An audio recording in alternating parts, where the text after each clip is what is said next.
Next 9 news में आपका बहुत बहुत स्वागत है। मैं हूं आपके साथ अबरारुल हक रहमानी।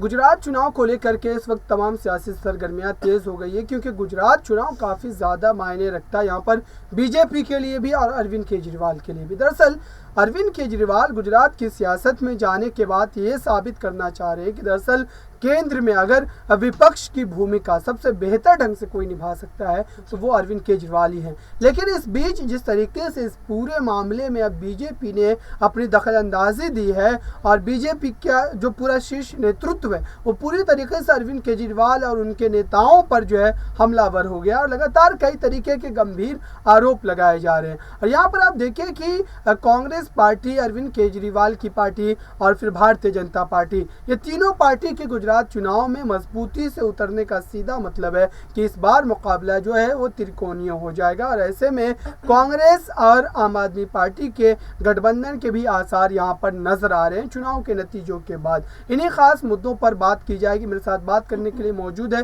किरण जी, उनसे तमाम सवाल लेंगे और गुजरात में क्या कांग्रेस और आम आदमी पार्टी के गठबंधन की जो कयास आराई की जा रही है उसमें कितना हकीकत है और क्या ये सही मायनों में हो सकता है। आपको क्या लग रहा है कि गुजरात में इस समय जिस तरीके से अरविंद केजरीवाल तमाम सभाएं कर रहे हैं और लगातार वो जिस तरीके से अरविंद केजरीवाल जो है प्रधानमंत्री नरेंद्र मोदी और भारतीय जनता पार्टी की सरकार को ललकार रहे हैं, तो ऐसे में क्या उन्हें अपनी पूरी जीत का आश्वासन है, क्या वो सत्ता में आ सकते हैं? क्या ऐसा एक तरीके से संभव लग रहा है इस वक्त? देखिए, आपने सबसे पहले ये बात कही कि क्या अरविंद केजरीवाल अब गुजरात की सत्ता में आ सकते हैं, तो इस चीज के तो बिल्कुल भी कोई भी चांसेस नहीं है। दूसरी बात, इस बार जो गुजरात के विधानसभा चुनाव होने वाले हैं वो सबसे ज्यादा दिलचस्प होने वाले हैं और सभी की नजरें बनी हुई है गुजरात विधानसभा चुनाव पर। इस महीने के अंत तक शायद चुनावी तारीखों का ऐलान कर दिया जाएगा कि आखिरकार गुजरात में चुनाव कब होंगे। लेकिन जो आपने बात कही सबसे पहले, तब आप इंट्रो कर रहे थे, आपने कहा कि कांग्रेस और आम आदमी पार्टी क्या गठबंधन कर सकती है, कैसे वो गठबंधन कर सकती है, ये बड़ा सवाल अपने आप में उठता है। क्योंकि देखिए, तब साल 2024 में लोकसभा चुनाव की बात की जाए तब भी आम आदमी पार्टी के राष्ट्रीय संयोजक अरविंद केजरीवाल हमेशा अलग ही, विपक्ष से हमेशा अलग चल रहे हैं और उनकी तरफ से कभी भी वो विपक्ष के साथ एकजुटता के साथ नहीं चले। तो अब ऐसे में आपको क्या लगता है कि कांग्रेस के साथ वो गठबंधन कर सकते हैं? लेकिन ऐसे में देखिए, कयास ये भी लगाए जा रहे हैं राजनीतिक गलियारों में, जो चर्चाएं खूब तेज है अभी, वो यही है कि शायद भारतीय जनता पार्टी को यहाँ पर हार देने के लिए और भारतीय जनता पार्टी को सत्ता से गिराने के लिए शायद यहाँ पर आम आदमी पार्टी और कांग्रेस का गठबंधन हो सकता है। लेकिन अबरार, जो सबसे बड़ी बात जो यहाँ पर देखने को मिली है वो भारतीय जनता पार्टी को सबसे बड़ी टक्कर अभी जो भी कोई पार्टी दे रही है वो है सिर्फ और सिर्फ अरविंद केजरीवाल की पार्टी, आम आदमी पार्टी। देखिए, तब गुजरात में चुनावी तारीखों का हालांकि अभी तक भी ऐलान नहीं हुआ है। हिमाचल की तारीखों के ऐलान से भी पहले, यानी कि 4 महीने पहले ही अरविंद केजरीवाल ने अपनी कमर कस ली थी और वो लगातार गुजरात में अपने बैक टू बैक दौरे कर रहे थे और वो तमाम मुद्दों को उठा रहे हैं कि शिक्षा का मुद्दा उठा रहे हैं और स्वास्थ्य का मुद्दा उठा रहे हैं। लेकिन सबसे बड़े मुद्दे जो उनकी तरफ से उठाए जा रहे हैं वो है बेरोजगारी और महंगाई को लेकर। उन्होंने वहां की जनता से कहा है कि मुझे एक बार मौका देकर देखिए और यहाँ से मैं महंगाई और बेरोजगारी को बिल्कुल खत्म कर दूंगा। इस तरीके से तमाम मुद्दे उनकी तरफ से उठाए जा रहे हैं। लेकिन अभी देखना दिलचस्प होगा कि वहां की जनता यानी कि गुजरात की जनता आखिरकार किस पर अपना भरोसा जता पाएगी। और बात करते चले अगर हम कांग्रेस की, तो कांग्रेस देखिए, जिस तरीके से अशोक गहलोत को बड़ी जिम्मेदारी दे दी गई है गुजरात में, तो यहाँ पर अशोक गहलोत अपने कुनबे को खुद ही नहीं संभाल पा रहे। जो राजस्थान में जिस तरीके से अभी सियासी घमासान चल रहा है, किसी से नहीं छुपा है, पूरे देश की नजरें बनी हुई है राजस्थान पर। तो जिस तरीके से अशोक गहलोत और सचिन पायलट के बीच में यहाँ पर लड़ाई देखने को मिली है, तनाव देखने को मिल रहा है, तो मुझे नहीं लगता कि गुजरात की जनता लेकिन किरण, यहाँ पर इंटरप्ट करना चाहूंगा मैं कि दरअसल आपको ये बातें क्यों नहीं संभव लगती? जब शिवसेना कांग्रेस एक साथ आ सकते हैं, जब एनसीपी शिवसेना एक साथ आ सकते हैं, तो फिर कांग्रेस और आम आदमी पार्टी एक साथ क्यों नहीं आ सकती? देखिए, आम आदमी पार्टी के जो राष्ट्रीय संयोजक है अरविंद केजरीवाल ने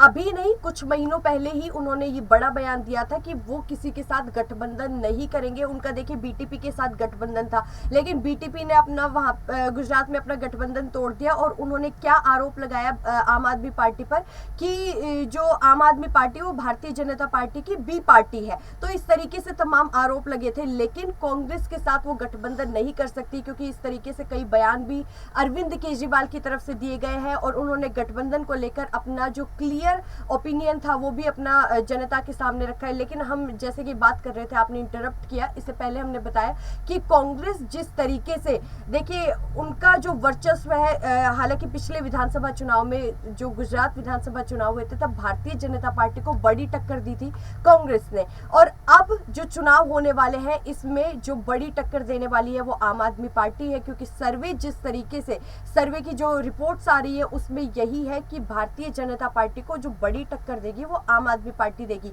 क्योंकि देखिए गुजरात में कांग्रेस का जो वर्चस्व है वो कम होता हुआ नजर आ रहा है। प्रियंका गांधी वाड्रा की बात करें, उन्होंने सबसे पहले अपनी रैली कहां से शुरू करी, हिमाचल प्रदेश के सोलन से करी, वो गुजरात में क्यों नहीं आई? क्योंकि कहा जाता है अबरार कि जिसने गुजरात जीत लिया उसके लिए केंद्र का रास्ता आसान हो गया। लेकिन कांग्रेस जिस तरीके से अपना यहाँ पर देखिए कांग्रेस कहीं पर भी एक्टिव नजर नहीं आ रही है, गुजरात में किस तरीके से एक्टिव नजर आ रही है, लगातार उन्हें झटके मिल रहे, जिस तरीके से हार्दिक पटेल ने उनका साथ छोड़ दिया, तमाम ऐसे बड़े नेता है, तमाम ऐसे बड़े चेहरे जो कांग्रेस का साथ छोड़कर चले गए हैं, भारतीय जनता पार्टी में शामिल हो गए, तो ऐसे में बड़ी दिक्कतें आ सकती है कांग्रेस के सामने। बिल्कुल, आप देखिए कि ये तमाम सवाल तो बन रहे हैं, लेकिन बड़ी बात यह है कि जिस तरीके से अगर चुनाव के नतीजों के बाद की बात की जाए, अगर चुनाव में अगर ऐसा समीकरण बन पाता है कि अरविंद केजरीवाल और कांग्रेस पार्टी मिलकर कर चाहें तो फिर नई सरकार बना सकते हैं, भारतीय जनता पार्टी को सत्ता से बेदखल किया जा सकता है। अगर ऐसी स्थिति बनती है, अगर गुजरात की जनता अरविंद केजरीवाल को इतनी ज़्यादा सीटें देती है, उनको भर भर के वोट दिया जाता है, तो जाहिर सी बात है कि 15-20 सीटें उनकी आएंगी। और ऐसे में अभी जो फिलहाल कांग्रेस पार्टी की बात की जाए, उनके पास जितनी सीटें हैं तो हो सकता है कि ऐसा समीकरण बनता हुआ नजर आए। तो क्या चुनाव के नतीजों के बाद भी ऐसा समीकरण बन पाता है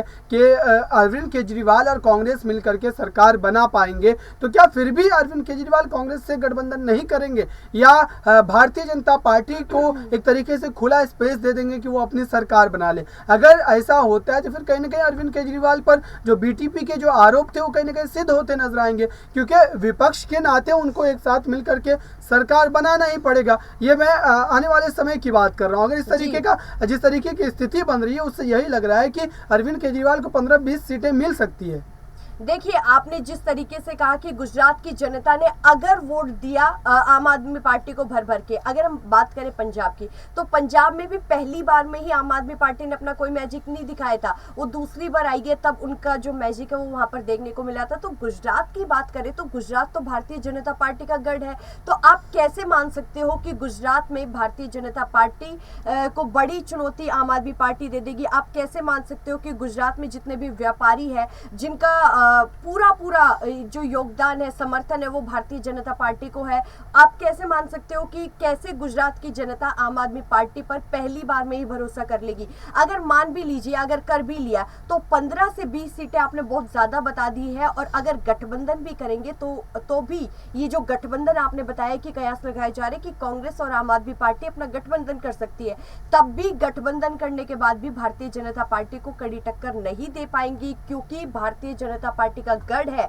गुजरात। और आपको हम बताते चले कि खुद प्रधानमंत्री नरेंद्र मोदी अपनी बारीकी से नजर बनाए हुए हैं। बिल्कुल, ये तमाम बातें तो है, लेकिन यहाँ पर एक सवाल ये भी पैदा होता है कि दरअसल अगर आप देखें कि भले ही गुजरात जो है भारतीय जनता पार्टी का गढ़ कहा जाता है, लेकिन साथ ही ये भी सवाल पैदा होता है कि एंटी इनकम्बेंसी सरकार के खिलाफ जिस तरीके से लगातार बढ़ रही है, रिपोर्ट्स के हवाले से तमाम बातें निकल करके सामने आ रही है, तो क्या इन तमाम मुद्दों को केजरीवाल अपने पक्ष में भुनाने में कामयाब हो पाएंगे? क्योंकि जनता कहीं ना कहीं ऊब चुकी है, क्योंकि इतने लंबे समय तक अगर एक पार्टी की सरकार रहती है किसी भी प्रदेश में तो कहीं ना कहीं बदलाव के जो भाव है वो नजर आते हैं, और जनता भी चाहती है कि अगर ये सही ढंग से चला भी पा रहे हैं, फिर भी उसके बाद एक नए चेहरे को मौका देना चाहिए। तो ऐसे में क्या एंटी इनकम्बेंसी वाले मुद्दे को अरविंद केजरीवाल भुना पाएंगे? देखिए, लगातार हम आपको बता रहे कि जिस तरीके से अरविंद केजरीवाल तमाम मुद्दों को उठा रहे हैं, और अगर हम बात करें बीते 1-2 दिन पहले की, तब भी प्रधानमंत्री नरेंद्र मोदी ने आकर गुजरात में कई करोड़ों की वहां पर घोषणाएं की है, और अब स्कूलों को लेकर भी घोषणा कर रहे हैं। और देखिए, अब जैसे ही वो घोषणा कर रहे हैं वैसे ही अरविंद केजरीवाल उन पर आरोप लगा रहे हैं। उनका कहना है कि तब चुनाव आते हैं तभी भारतीय जनता पार्टी को ये तमाम काम क्यों याद आते हैं, क्या ये चुनावी स्टंट है? इस तरीके से आम आदमी पार्टी की तरफ से तमाम आरोप लगाए जा रहे हैं। लेकिन अबरार, देखना बहुत ही ज्यादा दिलचस्प होगा, क्योंकि गुजरात में जो चुनाव होने वाले विधानसभा चुनाव, सबकी नजरें बनी हुई है गुजरात के विधानसभा चुनाव पर, और बहुत ही ज्यादा दिलचस्प होने वाले हैं। अभी तो खैर देखिए, आम आदमी पार्टी और कांग्रेस और भारतीय जनता पार्टी का ये मुकाबला देखा जा रहा है, लेकिन आने वाले समय में क्या रहेगा वो तो बिल्कुल देखने वाली बात होगी कि आने वाले समय में गुजरात की जनता अरविंद केजरीवाल को सत्ता सौंपती है या फिर दिल्ली उनकी वापसी हो जाती है। इस खास कार्यक्रम में बस इतना ही। देखते रहिए ताज़ा तरीन खबरों के लिए नेक्स्ट 9 न्यूज़ को। धन्यवाद।